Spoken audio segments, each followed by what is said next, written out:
Good morning once again. For those of you who are fresh to this session and were not at the last session, first of all, why were you not at the last session? But secondly, my name is Chris Forrester, and it's my proud job to look after the production of these shows, which we could not do without our sponsors, including Sony, Insight, and Eutelsat. And I will thank them again when we wrap up, but that's not until Wednesday. And but first, I want us all to recognize the hard work being done up in the projection booth. Guys, you are the best.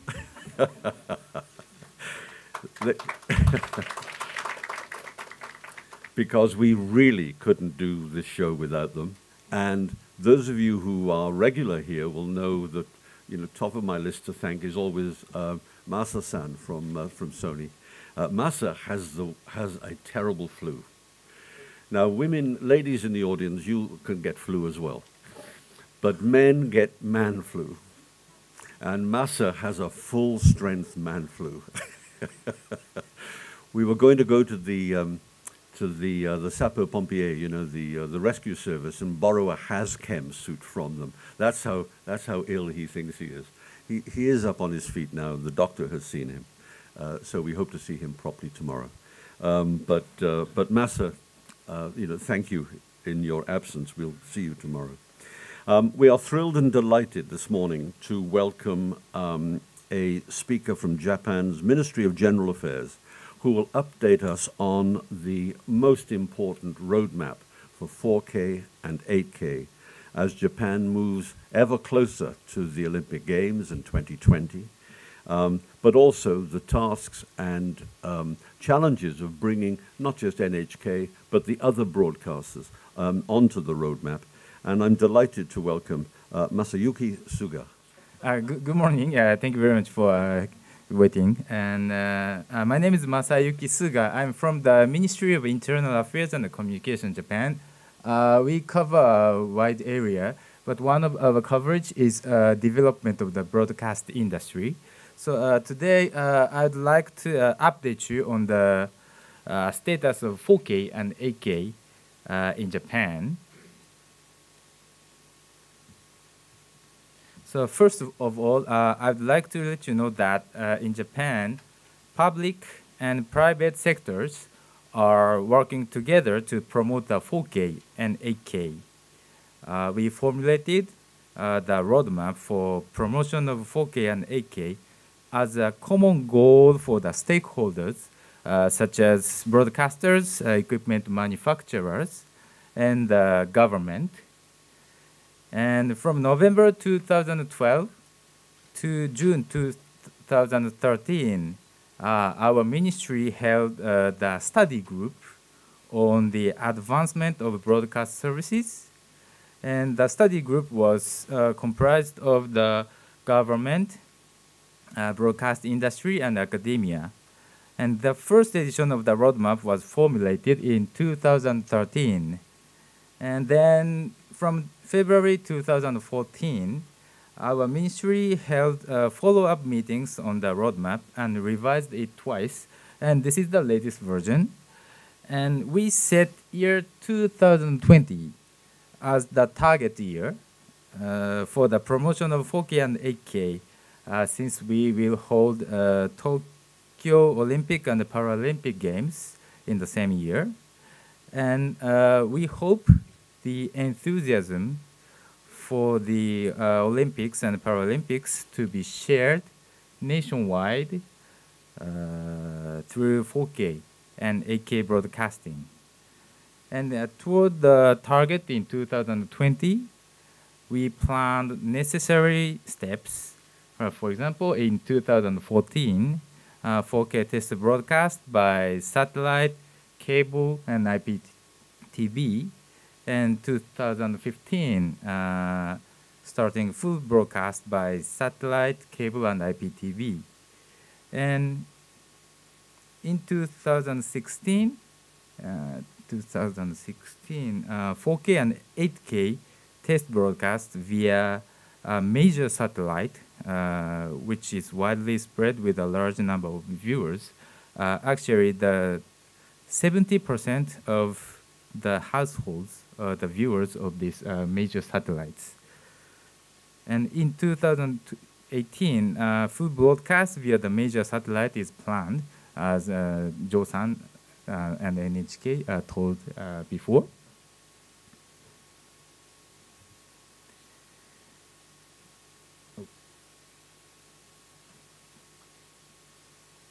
And so far, 4K and 8K promotion has progressed in accordance with the roadmap. And I just brief it quickly. In June 2014, test broadcasting via satellite, cable, and IPTV started. Then in March 2015, Sky Perfect JSAT Corporation launched full broadcasting via satellite. And in November 2015, NTT Plala launched full broadcasting via IPTV. And in December 2015, cable operators launched full broadcasting via cable. And in 2016, NHK and private broadcasters started test broadcasting via major satellite.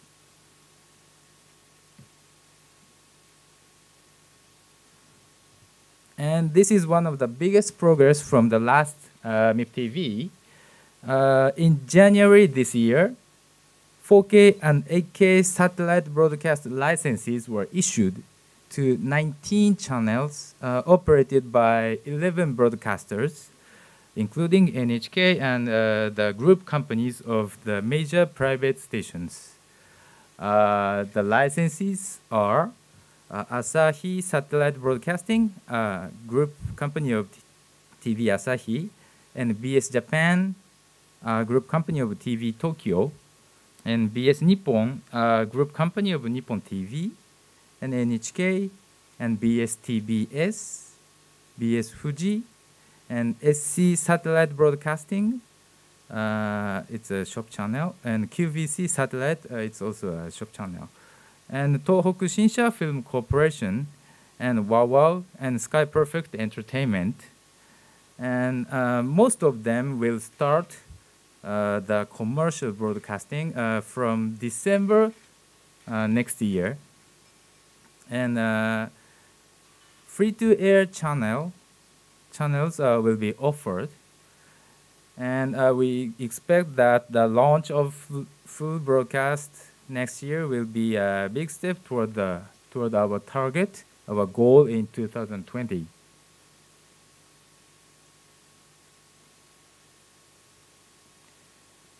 And now, promotion of 4K and 8K is recognized as one of the most important topics for Japanese economic growth.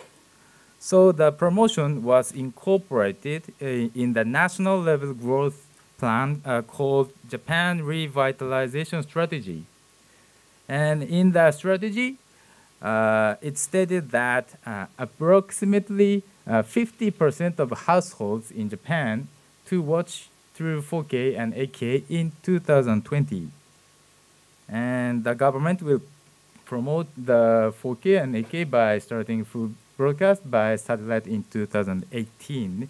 So now the penetration rate was set as a target as well.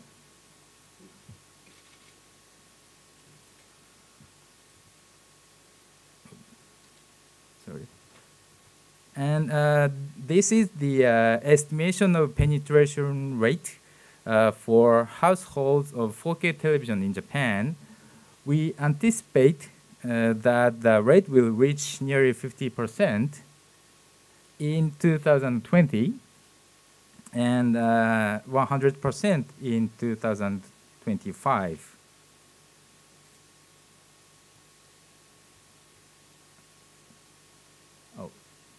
And what we need to do to realize the target in 2020. Now we are focusing on raising awareness among people. The start of full commercial satellite broadcast in December next year will enhance the spread of the 4K system. But before that, we need to provide viewers with comprehensive information on 4K and 8K to avoid confusion. Because one of the concerns is that viewers may need to purchase new equipment in order to enjoy 4K services they want. But the equipment they will need is different according to what they have now and what kind of services they will take. For example, so 4K monitor or tuners or antenna or set-top box or something like that, they have to purchase. So our ministry is planning to set up a forum with broadcasters, manufacturers, and retailers, etc., to share information and discuss the awareness raising strategy.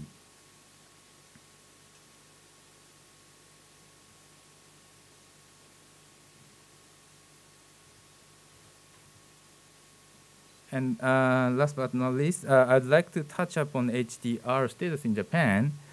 As Joe-san explained in the last session, Sky Perfect JSAT Corporation launched the world's first 4K HDR broadcast in October last year.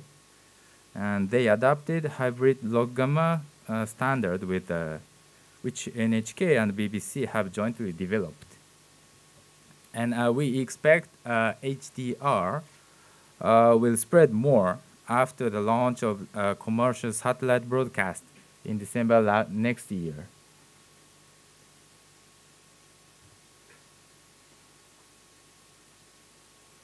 And just wrap up, I wanted to update you today that now activities for the promotion of 4K and 8K have progressed as planned in the roadmap, and especially licenses for the full 4K and 8K broadcast via major satellite were issued. And full broadcast will start in December 2018. And we will keep on promoting 4K and 8K toward the target in 2020 and hope to contribute to the development of 4K and 8K market in the world. Thank you very much.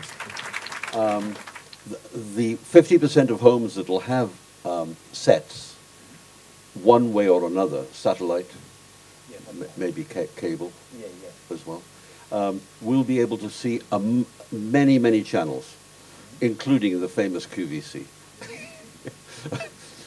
Yeah, I think in Japan we have several types of services, terrestrial broadcasting, satellite broadcasting, and in the satellite broadcasting world there are pay channels and also free-to-air channels. Yes.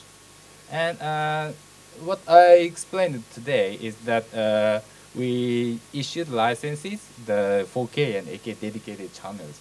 It's 19. But still the HD channel will coexist. Of course, yes, they're not going to die. You're not going to switch off 50% of your audience just because they haven't got a set. Any questions for Suga-san? Yes, please. Is that Anil? Like in So in terms of communication, how are you communicating to the Japanese that they need to switch over? Is it through HD or is it through promotions on the ground? How are you promoting the message of it? Good question. You mean awareness raising? Yeah. Actually, we are discussing now from now. But in order to, I think, in order to deliver message properly, we need to collaborate with the retailers, manufacturers, because retailers they face to the customers, and also manufacturers they make equipment, and also they have the guideline manuals, and also the government. We have some PR materials. So I think we combine, we work together and how can I say, gain the maximum effect. Yeah. Yeah, can I ask one? Yeah, go ahead, Anil. Should we go with 4K or HDR? The sets, you need a certain certain thing. You need to modify the set to receive HDR in the full aspects of HDR. So if you're pushing 4K now, how do we get to HDR? I think we issued the 4K licenses, but they can provide the 4K HDR programs. Yeah, I think had you been in for the earlier session, Anil, you'd have heard the enthusiasm for HDR, and almost all of the material that we're showing over this 3 days is HDR. There's been a considerable enthusiasm to adopt HDR by the program producers. Time for one more quick question, if there is one. Any hands up? I can't see. Suga-san, again, apologies for losing your file. No problem. Thank you for coming and explaining. Yeah. We will look with interest at how these statistics fill up, because it's an object lesson to all of us. Congratulations, well done. Yeah, Thank you. very much.